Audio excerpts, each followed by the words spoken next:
Welcome into the Echo Screen, the official podcast. That's a much better look for you. Yes. The official podcast of the Clan of the Grey Wolf. As always, I am your host, the Commodore. Oh, damn it, you blew it again! Sorry. And with me is the laughable, ridiculous, and easily make funnable Rue. How are you, Rue? I'm good. I'm not as easily make funnable since I got a haircut. I don't know. So saith the wise Mark P. Tajan. He is quite Tajani. He's Tajaning out tonight. Yes, well, it's great to be with all of you again. We had a kind of a weird month, right? So we wanted to do something a little bit special for E3, which, as you know, it really dominates the conversation with video games, not just here at the Clan of the Grey Wolf, but really all over the video game world. Is there a video game world? Can I just call it let's just call it the world. Okay, yeah. All right, we'll call it the world. All over the world.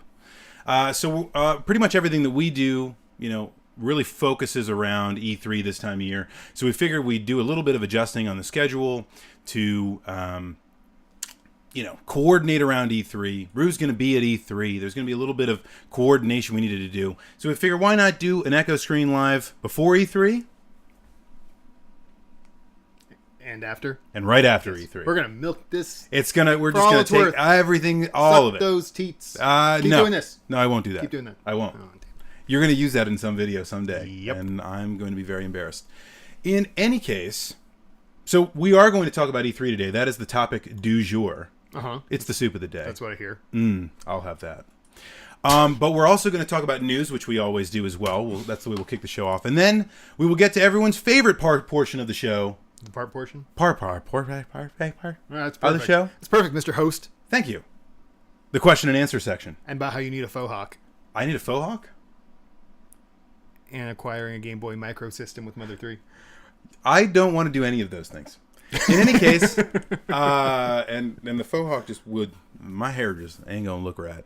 Anyway, so yes, that's what we're gonna do today. So if you have questions, which I'm sure you all do, and you want to ask us questions about anything, life, you want to talk about video games, you want to talk about the topics we have today, anything goes.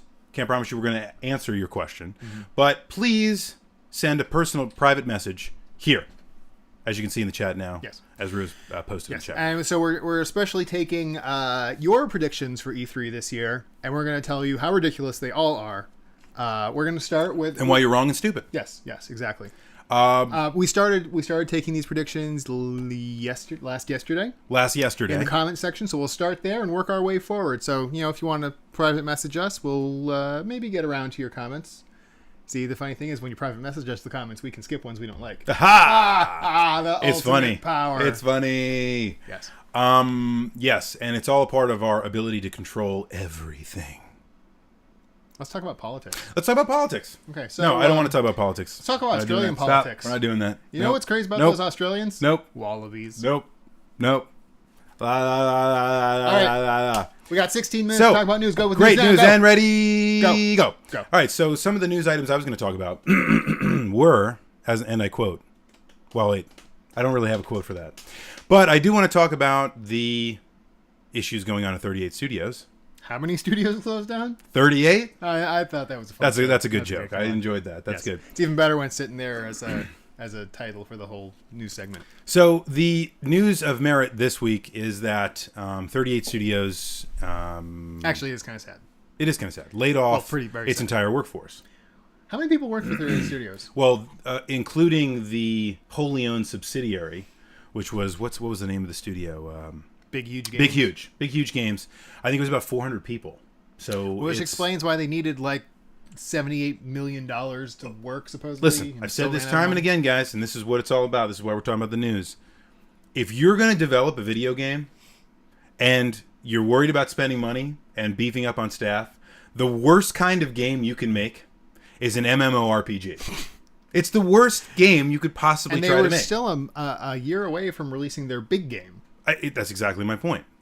It doesn't make any sense. So it was almost like there was the game that Big Huge was developing, which became the Shadows of, or whatever it is, the I can't pronounce it. Shadows of Amalur, or whatever it is. That sounds about game. right.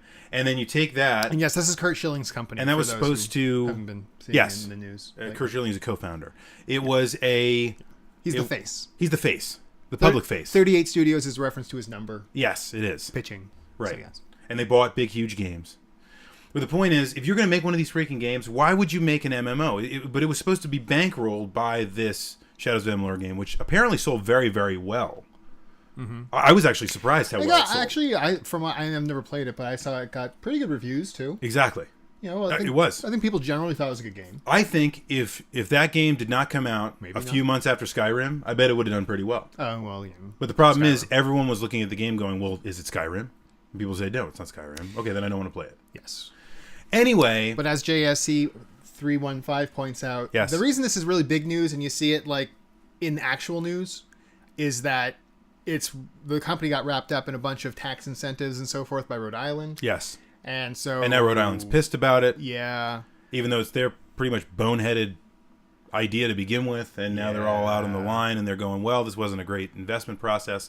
But it's not all over, right, by the way. So the other thing is that 38 Studios is currently looking for private funding. But again, if you're someone that has private, if you're a venture capitalist, and you're looking at projects to link into, the last thing you want to link into is an MMORPG. Am I wrong? Or video games in general. Well, I mean, it's really hard for a video game to make money, especially if it has a lot of money sunk into it. Yeah, but I mean, think that's why about there's so many Kickstarter projects for these games, because a lot of publishers are like, I know you're right. To throw a lot of money at that, but see, that's my point. Like, think not about the economy is great for any real startups nowadays. I think if you were going to make a game on a mobile platform, and it was kind of a more casual game, or not even necessarily a casual game, but like a point and click kind of a game. Hey, then you might have an idiot like Zynga come around and give you a $1 billion. There you go. If you've been like a hit for 2 weeks. That's right. Yeah. And so, and then you got a bubble. Draw something. Good job, Mr. Bubble Maker. Excellent work. OMG, POP. Anyway, so that would be a good way to get into gaming. But if you're going to spend a ton of money and not go anywhere, MMORPGs are the way to go. Anyway, you'll hear all about that in this week's Weekly Ringer, which I have yet to post. Mm-hmm. Let's talk about some other news, shall we? You want to talk about Diablo 3? Yeah, go ahead. All right, so Diablo 3. Poor draw something. That was a fad if ever there was one. Yeah, poor draw. That is correct. Ringer 8 is correct. Yes. You called that one. It's okay. Diablo 3 still having problems. Do you believe this? Mm-hmm. How do you believe this? Because I didn't like Diablo. What? Wait. What? Huh? What? Hmm? You must have liked Diablo. We've talked about this We've before. been over this. Like, clickety, click, click, click, click. Diablo 3. You left the part out. It was clickety, click, click, click, clickety, click, click, click, click. Fun.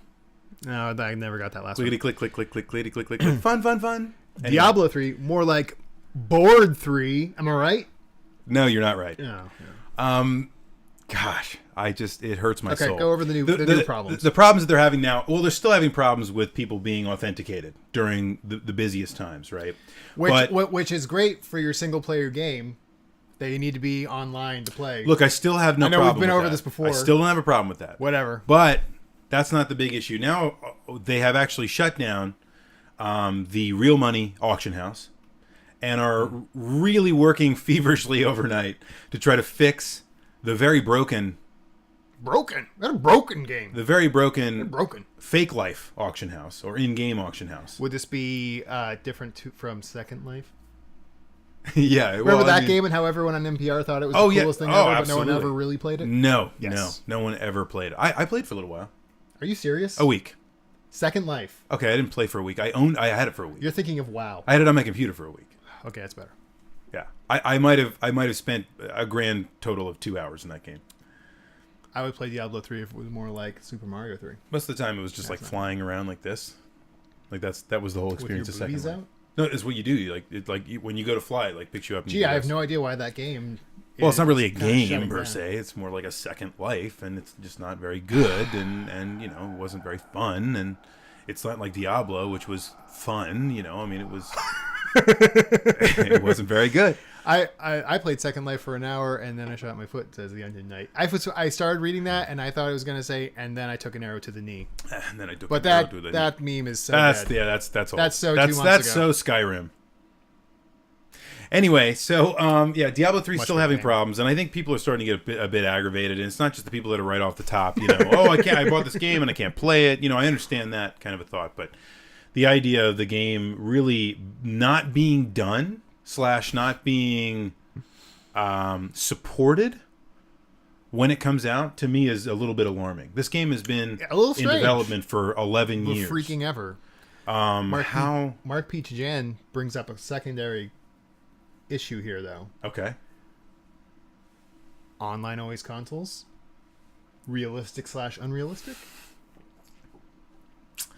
I think that brings us something interesting I want to bring up for when E3 comes along. E3 topic. So we'll shelve that for now, Mr. Man, that's a good question, and totally just shits all over our news segment.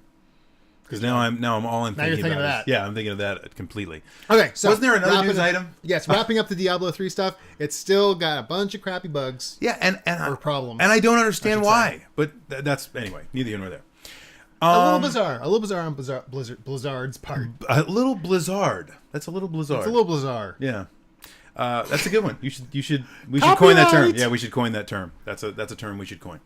We will make literally no money from it, but we should coin it. Blizzarded. That's very good. Anyway, that's Blizzarded. Last thing I was going to talk about was Final Fantasy. I read this today. I thought this was really cool. Final Fantasy. I've heard of that. It's a game. Mm-hmm. A few games. 2, a series, really. 3 or 4. A franchise. Okay, 10. A Sanchez. 58. Sanchez? Is it dirty? No. Okay, good. It's better than Tim Tebow, though. The point is... He's playing for your Jets. I hate the Jets. I hate the Jets. Oh, I'm sorry. I confuse those New York teams all the time. I hate the Jets like I hate hell. All Montagues. And thee. Thank you. Thank you, Mr. Shakespeare. Yes, you're welcome. Shakespeare acting! Anyway, so... Wow, we're bad at keeping on topic. What? Huh? What topic? I don't know. Final Fantasy is coming to mobile phones. That's what they call them in the UK. I've also heard of those. Yes. I'm going to play me some Diablo 3 right now. No, you can't. It's not... you won't be able to authenticate. Anyway, and by the way, don't even try the auction house. It doesn't work. So there's like a game that was only released in Japan. I think it was something like Final Fantasy something Legends or something like that. And it wasn't released in America, but it's now being released for mobile phones. And it's supposed to be well within the realm of the classic 16-bit Final Fantasy games. Is this exciting to you in any way? It is, because I enjoy playing 16-bit games on my mobile phones. Or X-Men the arcade game. Hell yeah. That actually does look kind of fun. So is that that must be a real game. You must have paid for that. No, I got it for free on the Amazon App Store. Oh, Amazon App Store is awesome. I played that level literally 100 times. Anyway, so we like to play 16-bit games on our phones. That's really the big news item of the day. So, yes. I mean, is this a good... So, you know what? People have been clamoring for things like Final Fantasy VII Remade, or Final Fantasy VI Remade for that matter. Well, that's for quite a while. I mean, come on. Yeah. And yet, Square's putting a lot more effort into anything else, it seems. Mobile phone, Lara games, Croft. But we'll talk about that later. Lara Croft. Yeah, I mean... Maybe even a true spiritual successor to Chrono Trigger. I could see them spending time on something like that. I would pay for that. On a phone or in general? In general. Now, do you think that it would be on a phone? I do not like green eggs and ham. I do not like them on a phone. I do not like them on the train. How many people would that piss off if Square decided, yeah, we're going to come up with another Chrono Trigger sequel, and it's going to be on a phone? I'd be pretty pissed about that. But they'd make a lot of money. Would they? Probably more. Go on, if they sold it... How much are they selling this Final Fantasy game for? Something exorbitant like they always do? Like I don't think any of the pricing's been announced yet. Okay, probably $15 or so. That's probably going to happen at E3. They have released... People in the chat, please... I could look it up, but I prefer asking people in the chat. I believe they released Chrono Trigger on the phone. Bidding. Correct? Do what? Didn't they release Chrono Trigger on iPhone or something like that? I think so. I know it's obviously been released 100 million times. They released some sort of 16-bit game on... Yes. Yeah, they ordered the DS version. Okay. And it was a very large... I mean, for an app. Yeah. For an App Store game. Yeah. That's a lot of money. Oh, yeah. So, if they came up with... I'm sure this new Final Fantasy game is going to be probably about And Secret of Mana as well. I was also thinking about that. And now it's $10. Secret of Mana, that's a great idea. See, I mean, I like the idea of being able to take some of those games with me, and that they're actually